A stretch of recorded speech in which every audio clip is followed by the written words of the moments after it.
এতদিন চুপ থেকে অবশেষে কঠিন অ্যাকশনে গেল ডক্টর ইউনূস। একটা রাজনৈতিক ভূমিকম্প আসছে বাংলাদেশে এবং সেই ভূমিকম্পের কেন্দ্রে আছেন ডক্টর মোহাম্মদ ইউনূস, নোবেল বিজয়ী বিশ্বনেতা এবং জুলাই আন্দোলনের পর অন্তর্বর্তী সরকারের প্রধান উপদেষ্টা যিনি ছিলেন। এতদিন তিনি চুপ ছিলেন, নীরবে দেখছিলেন বিএনপি সরকার কি করছে, কিভাবে দেশ চালাচ্ছে এবং সবচেয়ে বড় কথা কিভাবে গণভোটের রায় অমান্য করছে। কিন্তু এখন তিনি চুপ নেই, এখন তিনি অ্যাকশনে নেমেছেন, কঠিন অ্যাকশনে। এবং এই অ্যাকশন বিএনপি সরকারের জন্য বিপদ, কারণ ইউনূস আন্তর্জাতিক নেতা, তার কথা শুনে বিশ্ব। এবং তিনি যখন আমেরিকার প্রশাসনের সাথে কথা বলেন, জাতিসংঘে বিচার চান, তখন ব্যাপারটা সিরিয়াস হয়ে যায়। এবং বিএনপি বুঝতে পারছে তারা বড় ভুল করেছে। যখন তারা গণভোট মানল না, যখন তারা সংবিধান সংস্কার পরিষদের শপথ নিল না, তখন তারা ইউনূসকে অপমান করেছে। এবং ইউনূস এখন প্রতিশোধ নেবেন, আইনি প্রতিশোধ, আন্তর্জাতিক চাপ দিয়ে। এবং এর ফলাফল হতে পারে ভয়ঙ্কর, বিএনপি সরকারের পতন পর্যন্ত। দেখুন পুরো ঘটনা। প্রথমে বুঝুন কি ঘটেছে। সালাহুদ্দিন আহমেদ বললেন, আমরা শপথ নেব না, কারণ সংবিধানে এই বিধান নেই।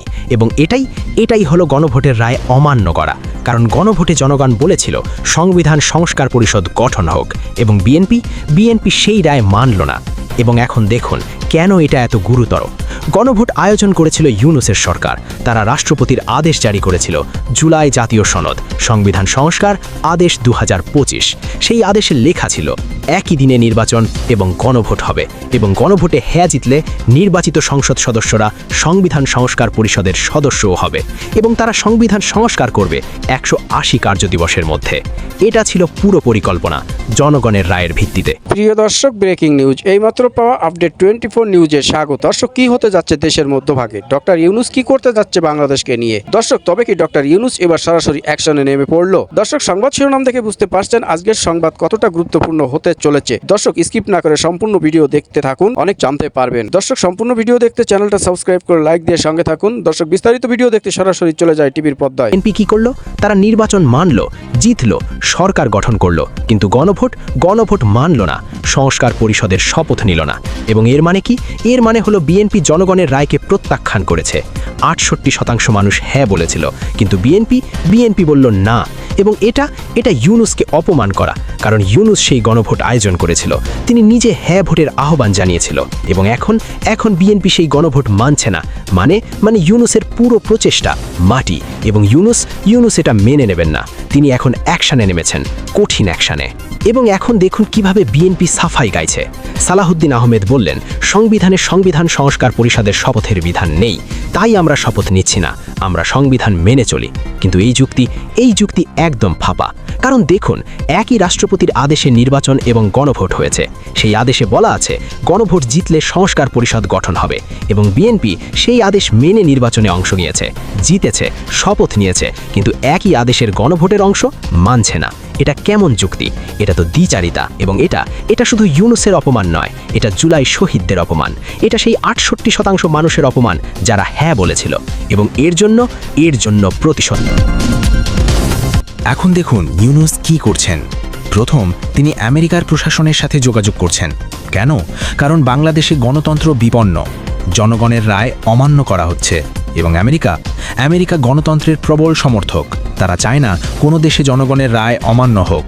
এবং ইউনূস তাদের বলছেন, বাংলাদেশে 68% মানুষ সংস্কারের পক্ষে ভোট দিয়েছে, কিন্তু সরকার সেই রায় মানছে না। এবং আমেরিকা শুনবে, কারণ ইউনূস তাদের কাছে শুধু একজন নোবেল বিজয়ী নন, তিনি একজন বিশ্ব নেতা যার কথার মূল্য আছে। এবং যদি আমেরিকা বিএনপি সরকারের উপর চাপ দেয়, তাহলে কি হবে? তাহলে বিএনপি বাধ্য হবে গণভোট মানতে, নইলে আন্তর্জাতিক নিষেধাজ্ঞার মুখে পড়বে। এবং দ্বিতীয়, ইউনূস জাতিসংঘেও যাচ্ছেন, বিচার চাইছেন, কারণ গণতন্ত্র লঙ্ঘিত হয়েছে, জনগণের রায়ে অমান্য করা হয়েছে। এবং জাতিসংঘ এই বিষয়ে গুরুত্ব দেবে, তারা তদন্ত করবে। এবং যদি দেখা যায় বিএনপি সত্যিই গণভোট মানেনি, তাহলে জাতিসংঘ বাংলাদেশ সরকারের বিরুদ্ধে কঠোর পদক্ষেপ নিতে পারে। এবং তৃতীয়, সবচেয়ে বড় অ্যাকশন, ইউনূস ট্রাম্পের সাথে কথা বলবেন। হ্যাঁ, আমেরিকার প্রেসিডেন্ট ডোনাল্ড ট্রাম্প। এবং ট্রাম্প ট্রাম্প ইউনুসকে সম্মান করেন এবং যদি ইউনুস তাকে বলেন বাংলাদেশে গণতন্ত্র বিপন্ন, তাহলে ট্রাম্প পদক্ষেপ নেবেন এবং এটাই হবে সবচেয়ে কঠিন অ্যাকশন, কারণ ট্রাম্পের পদক্ষেপ মানে বাংলাদেশের জন্য বিপদ এবং বিএনপি তখন টিকতে পারবে না। এবং এখন চিন্তা করুন বিএনপি কি ভুল করেছে। তারা ভেবেছিল নির্বাচনে জিতলেই সব, জনগণের রায়, গণভোট সেসব দরকার নেই, তারা সরকার গঠন করবে এবং যা খুশি তাই করবে। কিন্তু তারা ভুলে গেছে জনগণের রায় সবচেয়ে বড় এবং 68% মানুষ হ্যাঁ বলেছে। তারা চেয়েছে সংস্কার, নতুন সংবিধান এবং বিএনপি সেই রায় অমান্য করেছে এবং এর মানে বিএনপি দেশের 70% মানুষের ভোট বাতিল করে দিয়েছে, কারণ যারা হ্যাঁ ভোট দিয়েছিল তাদের রায় কাজে লাগছে না। বিএনপি সংস্কার পরিষদের শপথ নিচ্ছে না, সংস্কার করছে না, মানে সেই 70% মানুষের ভোট মূল্যহীন এবং এটা গণতন্ত্রের সাথে বিশ্বাসঘাতকতা। এবং ইউনুস এটা মেনে নেবেন না। তিনি লড়বেন আইনি লড়াই, আন্তর্জাতিক লড়াই এবং তিনি জিতবেন, কারণ তার পক্ষে আছে জনগণের রায়, তার পক্ষে আছে আন্তর্জাতিক সমর্থন এবং তার পক্ষে আছে নৈতিকতা। এবং বিএনপির পক্ষে কি আছে? কিছুই না, শুধু ক্ষমতার লোভ এবং সেই লোভ তাদের ধ্বংস করবে। এবং এখন দেখুন বিশ্লেষকরা কি বলছেন। তারা বলছেন ইউনুসের এই পদক্ষেপ বিএনপি সরকারের জন্য বিপজ্জনক, কারণ ইউনুস আন্তর্জাতিক চাপ সৃষ্টি করতে পারেন। আমেরিকা, জাতিসংঘ, ইউরোপীয় ইউনিয়ন সবাই ইউনুসের কথা শুনবে এবং যদি তারা বিএনপি সরকারের উপর চাপ দেয়, তাহলে বিএনপি বাধ্য হবে গণভোট মানতে, সংস্কার পরিষদের শপথ নিতে, নইলে আন্তর্জাতিক নিষেধাজ্ঞা, বাণিজ্য বন্ধ, আর্থিক সংকট এবং তখন বিএনপি সরকার টিকতে পারবে না, জনগণ বিদ্রোহ করবে এবং সরকার পতন হবে। এবং এটাই ইউনুসের কৌশল। তিনি আইনি এবং আন্তর্জাতিক চাপ দিয়ে বিএনপিকে বাধ্য করবেন গণভোট মানতে এবং যদি বিএনপি না মানে তাহলে তাদের পতন নিশ্চিত।